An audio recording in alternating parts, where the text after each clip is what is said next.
My job is to start a discussion about what comes after ROACH. As Niels explained, ROACH was developed some 10 years ago.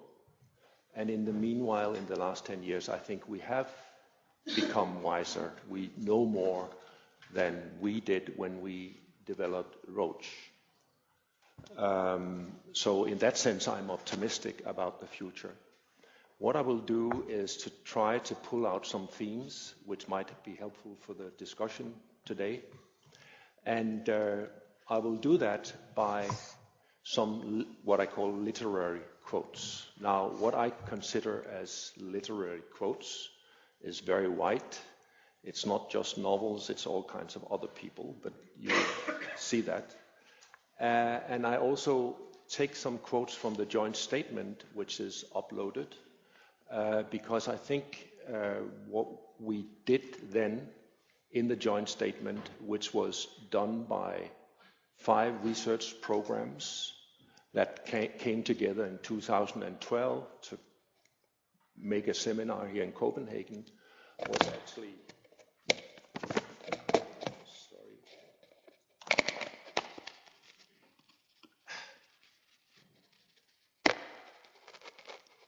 I don't have a standard here, I think. That joint statement was made by 5 research programs that came together in 2012, and much to our surprise, because researchers normally disagree about everything, we actually found that we agreed on some what we think are very important insights into development in poor countries, and I will use some of those in my presentation. Now I just need this one here. But let me start with the ROACH. This is a diagram that I dug out of the report that Niels talked about, between naivety and cynicism, a pragmatic approach for donor support for capacity development. And it is really trying to picture, to exemplify how important contextual factors are for capacity development. And it forces one to think about precisely what contextual factors are important. Why are they important for capacity development? How could donors and others possibly influence those factors so as to gain better outcomes? And what would be the role of donors in all that? We perhaps at that time didn't have very precise answers to those questions, but I think we have better answers today than we did then. And as I said, I will try to go through that through some literary quotes. The first quote, and here you will see that I have a very wide definition of what a literary quote is a corruption of Bill Clinton's very famous 1992 campaign slogan. He wasn't a literary person, of course, but he was very good at telling stories. And what he said at that time was, it's the economy, stupid. But as we know, economy and politics are very closely related. That's a very old insight in our field. And let me just remind you that in 1982, Robert Bates, for instance, when he looked at agricultural markets in Africa and found out that these markets were shaped in such a fashion that they didn't really help the majority of smallholders, he asked a very good question. How come that reasonable politicians, and let's not assume that politicians in Africa are more unreasonable, or more reasonable for that matter, than our own politicians, how come that they make choices about policies that are harmful to the societies that they govern? And his answer was, very simply, it is because politics and political calculations are more important than the economic effects of those decisions. Hence the quote from the joint statement that it is very important to recognize the crucial role of political incentives for policymaking and implementation. That is, of course, easier said than done. The next quote, you might think it is a very pessimistic one, but not in my head. That which cannot avoid it must be welcomed. That's a quote from a real novel now, Rushing to Paradise by J.G. Ballard. It's about some very dedicated people who fights to prevent the extinction of the albatross.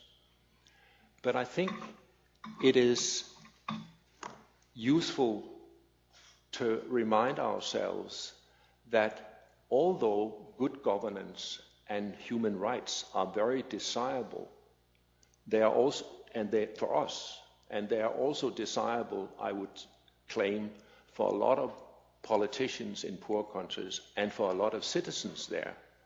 They might not be politically feasible. So, the message from the joint statement, and it is one that I know that David and Matt also will share and probably talk about, is it is very important to fit donor support to reforms, to capacity change, to a good fit and not a best practice approach. And good fit is to fit it to the local conditions. The third quote is this. You may think that that is very pessimistic. I don't think so. If everything fails, lower your expectations. It's a quote from a Danish author, Lars Bonnevie, in his novel Botswana Blues. And I think it raises the question about ownership. This is a quote more or less directly from the joint statement. Support processes that show real promise based on an informed assessment of political and sector incentives. I think all reform work is really full of dilemmas. We all agree as donors and as researchers, I think, that local ownership is very important. But local ownership by local elites are very often also shaped in a way that they seek to maintain and strengthen their hold on power. So the dilemma is that if we support those initiatives for which there is local ownership, we at the same time may have to face the reality that the outcomes of these initiatives might not be what we desired. There is another spin-off of this quotation, I think, which is that it is very important to be pragmatic and realistic about what we can expect of reforms in contexts that are prevailing in poor countries. And let me give you three features of those contexts which I think are very important.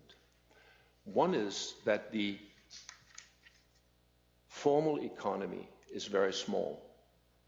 That simply means that the ability to tax and to use tax revenues to provide benefits to the population or to parts of the population is very limited. At the same time, it is typical that elites are very fragmented. Many people, many individuals, and many groups do have claims on benefits from the state. But given that the formal economy and therefore revenues are very limited, many of those transfers, many of those benefits will have to be given through informal means, rent seeking. It's not something that can be done away with through more democratization. Actually, that might fuel rent seeking. But it is something that I think one has to be keenly aware of. And therefore, what this says is, of course, that donors should try to find those activities in which there is an overlap between what donors want to achieve with their support and what local elites want to achieve by taking ownership of those activities. I do believe that such overlaps exist, but they could be very difficult to find, of course. The final one is really one that addresses the donors themselves. Reform donor, know thyself. This is a quotation from a 1,000-year-old Greek encyclopedia, and it was applied to those who boasted in ways that exceeded what they were. And I think it's very relevant, because we complain, and Niels mentioned how difficult reforms in poor countries actually are. But if we know how difficult reforms in our own countries were, we might not be that pessimistic. It seems to be part of the essence of reforms, whether they take place in the north or in the south, that they are very difficult. Simple explanation, they are political. So it is very common that reforms are just signals, as Matt says, both in the north and in the south. That doesn't mean that they don't work, quote unquote. They do work, they do create winners and losers. Also in poor countries, which means that today, 50 years after independence, if we talk roughly about African countries, capacities are different than they were 50 years ago. I would say many of them are considerably larger, so something must have gone right. And finally, I think, and I know that both Matt and David will talk about that, the necessity of donors to change the way they support reforms, capacity reforms.